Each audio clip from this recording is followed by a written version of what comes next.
ಘೋಷಣೆ ಮಾಡಲಿಕ್ಕೆ ಬಂದಿದ್ದಾರೆ. ಅವ್ರಿಗೂ ಕೂಡ ಅಭಿನಂದನೆ ಮತ್ತು ಸ್ವಾಗತ ಅಂತೇಳಿ ಈ ಸಂದರ್ಭದಲ್ಲಿ ಹೇಳಲಿಕ್ಕೆ ಬಯಸ್ತೀನಿ.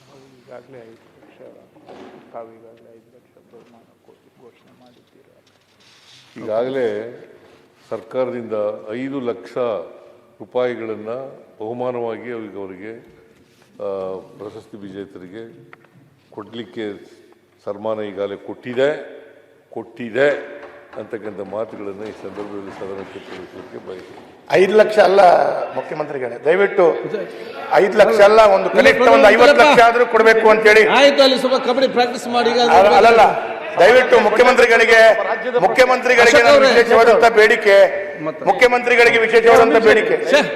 ಮಾನ್ಯ ಅಧ್ಯಕ್ಷರೇ, ಧನಲಕ್ಷ್ಮಿ ಪೂಜಾರಿ ಇವತ್ತೇನು ಪ್ರಶಸ್ತಿ ವಿಜೇತೆ ಕಬಡ್ಡಿಯಲ್ಲಿ ಬಂದಿದ್ದಾರೆ, ನನ್ನ ಕ್ಷೇತ್ರದ ಮಿಯಾರು ಗ್ರಾಮದವರು.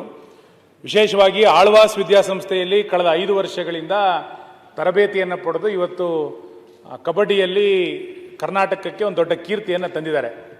ನಿಮ್ಮ ಮೂಲಕ ಸದನ ಇವತ್ತು ಅವರಿಗೆ ಅಭಿನಂದನೆಗಳನ್ನು ಸಲ್ಲಿಸ್ತಾ ಇದೆ. ಸರ್ಕಾರ ಅದಕ್ಕೆ ಗೌರವವನ್ನು ಕೂಡ ಕೊಟ್ಟಿದೆ. ಕಬಡ್ಡಿ ಇವತ್ತು ಭಾಳ ಜನಪ್ರಿಯ ಆಗ್ತಿರೋದು ನಾವು ಗಮನಿಸಿದ್ದೇವೆ, ನಿಮ್ಗೆ ಗೊತ್ತಿದೆ.